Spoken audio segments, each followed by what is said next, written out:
Recimo, da nas zanima, kako se v šolskih besedilih uporablja beseda otrok. Kliknemo navadno iskanje in vnesemo besedo otrok.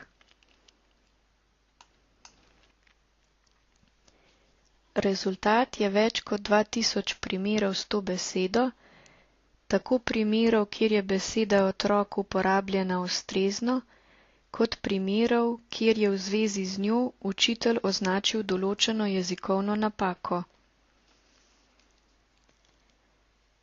Za lažjo izbiro primerov, na primer za vaje, jih lahko razvrstimo s klikom na razvrščanje, iskani niz.